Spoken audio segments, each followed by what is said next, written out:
the State Planning Act, which was adopted by the legislature under the Kane administration.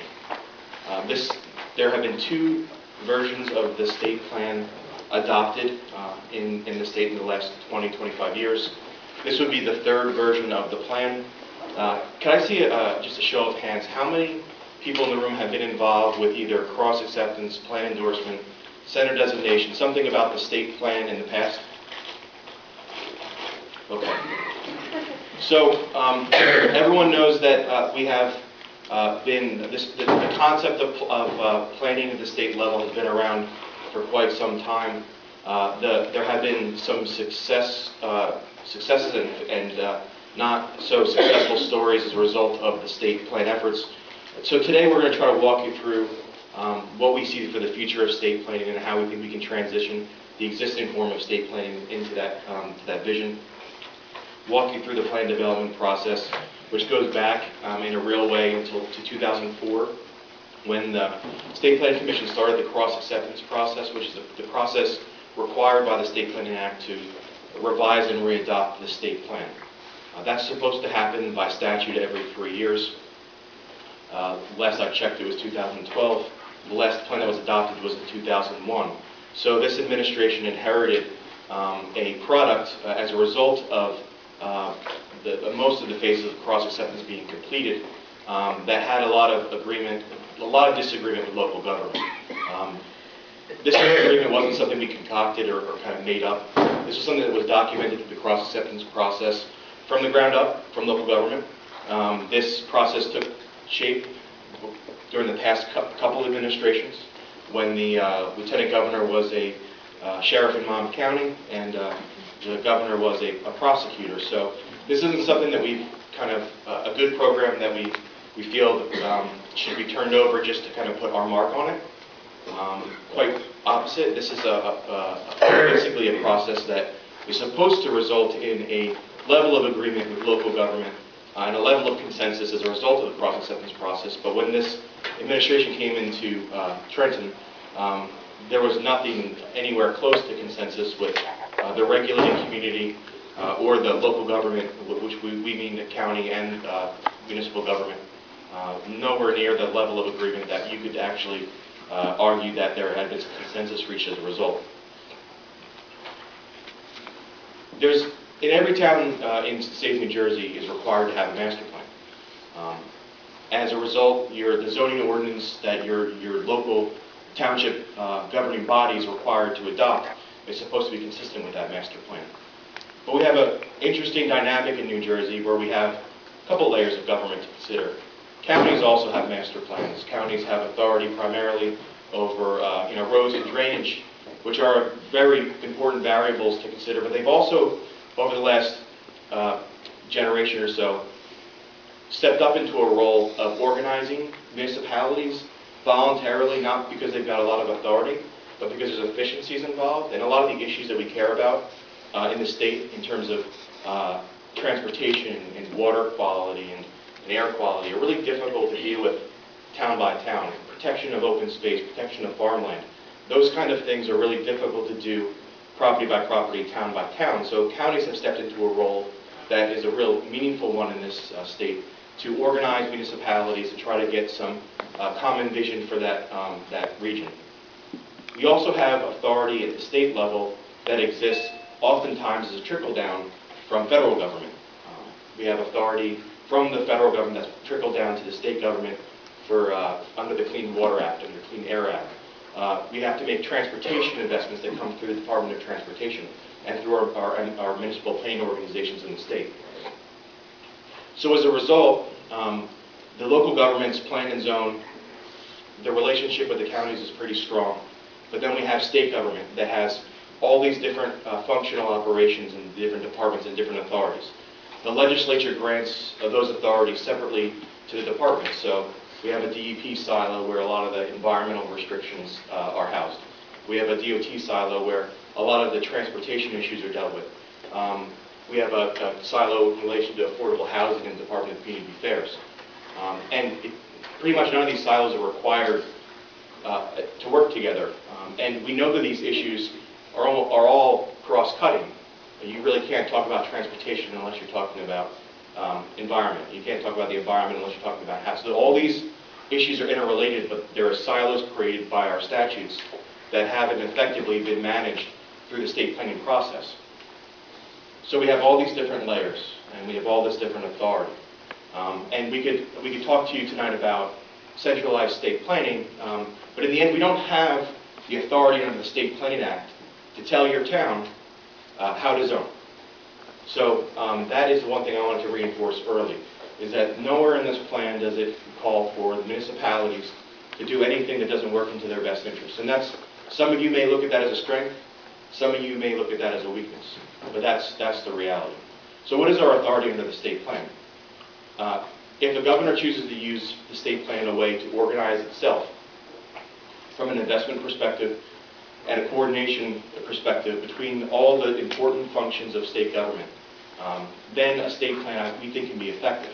So that's how we are choosing to use it. Some of the features of state planning you may have been in rooms talking about, the state plan policy map and the plan endorsement process, which both started with good, lofty goals and desires. The state plan policy map and plan endorsement process are recommended by this plan to be phased out, and I'll talk to you about how we plan on recommending doing that. We think that by listening to local governments through the cross-acceptance process, by listening to a range of stakeholders through our continued cross-acceptance over the last year, we heard resoundingly that the biggest problem that the regulated community faces and the municipalities face is that when they approach planning and zoning locally or making investment decisions on their private property, they face challenges from state government as one of the main challenges of state government. They have also pointed some criticism to local government also, but that's under the State Planning Act, that's not our authority to effect. The statutes would have to be revised if that would ever be the case. So we're looking at doing our part in solving the issues related to physical and economic development in the state. So we've focused this plan by basically listening to what local government is telling us and what the regulated community is telling us on state agency coordination, the horizontal organization of state government as a first step if we're ever going to have any chance at having a good, solid, productive relationship with local government. So we're thinking about organizing ourselves first before we have any sort of hope of having more productive conversations with local government moving into the future.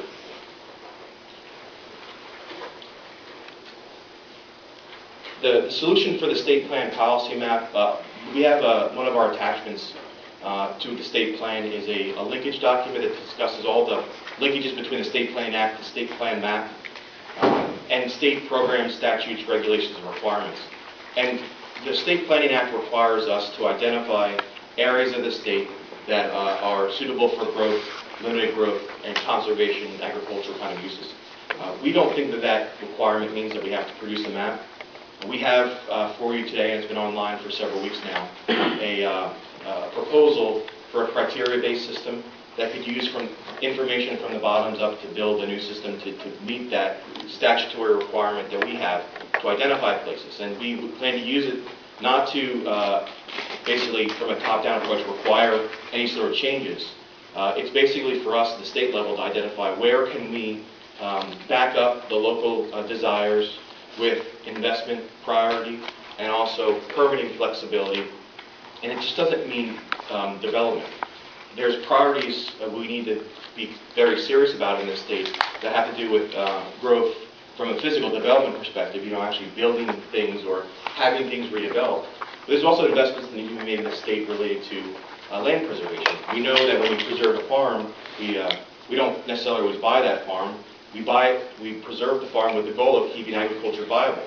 So what are the investments we need to make to keep the agricultural industry viable? What are the investments we need to make in our already preserved parks to make those assets as viable as possible moving forward? So there's investments that we need to prioritize on both sides. So this is not just about economic growth, but it's also about preservation in the context of how we can preserve land and voluntarily from willing sellers using compensated programs and innovative planning tools to see that that preservation can happen at a lower cost to state and local governments but also respect the fact that this is private property, and if they don't want to sell, they don't have to. Some of the tools that we talk about in the plan in relation to our preservation goals are not related to outright purchase of properties.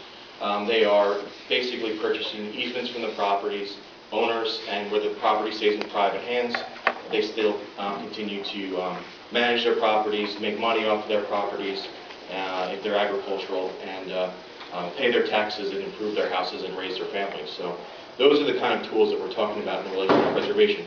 We are not heavy-handed in this plan in relation to regulation because we feel that our preservation goals can be met through more willing seller and willing buyer relationships using our tools under the municipal land use law that can be improved, and also the fiscal tools that we have now and can generate with being more creative with our resource and revenue coming in to make sure that we have revenue for land preservation moving forward without being an exorbitant burden on the tax base. There's likely going to be, at 7 o'clock or even during the question phase, you're likely going to hear a wide range of concerns, public policy concerns from the room. And I think that's what we expect, and that's what we've heard over the last 4 meetings.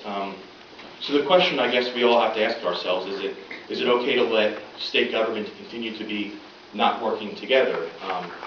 What are the fiscal impacts to our tax, to the people we answer to in terms of property taxpayers, the people who are looking to improve land area in our state and redevelop? How is it smart for us to continue to let state government be disorganized? So we may disagree on a lot of things. Maybe we can agree that the state of New Jersey is a complex organization that needs some level of organization, some level of strategy that may not, which we're not presenting here, does not creep into the day-to-day life of local government or property owners, but also is effective in making sure that what is desired at the local level can be translated up through a process so the state of New Jersey can become a better partner to deliver on what the local desires are. We have resource constraints, both from a fiscal and environmental perspective, that require us to rethink our strategy at this time. We don't think the strategy we have in place now, the 2001 plan, effectively deals with the issue of state government coordination. State government coordination has been and will always be the top issue of local government through the state planning process. So what we think we have basically put forth to the public to let us know what they think is a plan that has a set of values, a set of core goals that can capitalize on the strengths and assets of our state, which includes our people. We have a real sound base of our workforce. We have our people are talented, they're passionate, they're well educated, and they're one of the big reasons why the companies that are here and may want to come here are going to stay here and maybe grow here. We have extensive physical infrastructure in this state that certainly needs improvement. We need to make investments in this state to keep our existing transportation network healthy. Are we going to make the hard choices to make those investments in the places that can really deliver economic development assets to the regions of this state that are welcome? Our geography is unique and diverse. We have a state here like no other, I think. I'm a 4th generation New Jersey resident. I'm raising 5th generation New Jersey resident in my house right now. I really love this state. I know many of you do also. We kind of put up with some of the New Jersey isms because of how interesting this state is, from our coasts to the Pinelands to the Highlands, to the job opportunities, to our transportation system, to the arts and culture that's in this state. So as New Jerseyans, I guess we're used to putting up with a little bit because we think we get so much back. So that's why I'm here still, and that's why I think that's our story. Part of our story is also that we've got a serious base of industry clusters in the state that can employ our folks to make sure they can pay their bills, put their kids through school, live a happy and productive life. If we just really start paying attention to what those industry clusters need. So we have identified in the plan some key sectors in this state that we think are here now, that we want to grow organically. This is not a home run economic development strategy, kind of pulling a pie in the sky. We're not talking about making monstrous investments to get firms here from all over the place. But these are the companies that are here that have bases in New Jersey already.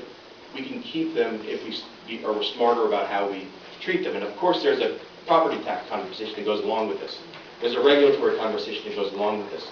The state plan doesn't really give us the authority to get into those details. We know that those are issues.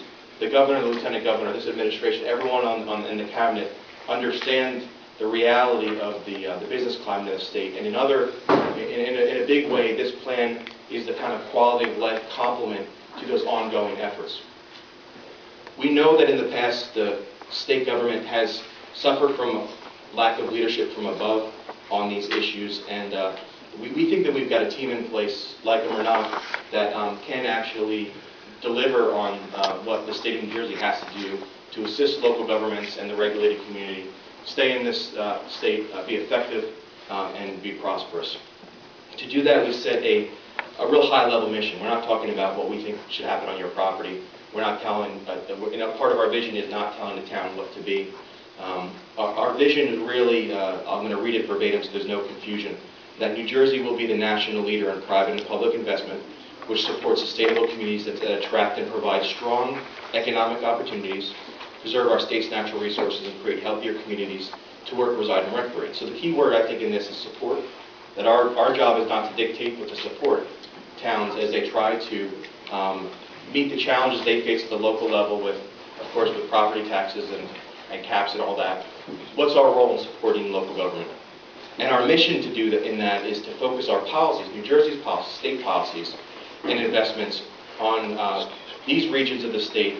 We need to foster job growth, support effective regional planning, because we think that that's regional is probably a better scale than state to really get at some of these details, and to get to that end product.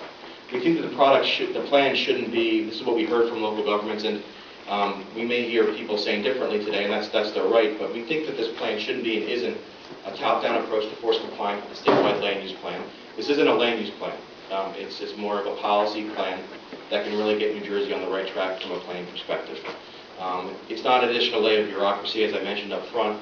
Some of the heavy bureaucratic functions of the state planning process of the past, like the policy map and the plan endorsement process, we're arguing we should back away from and replace it with things that are much more bottoms up and much more flexible.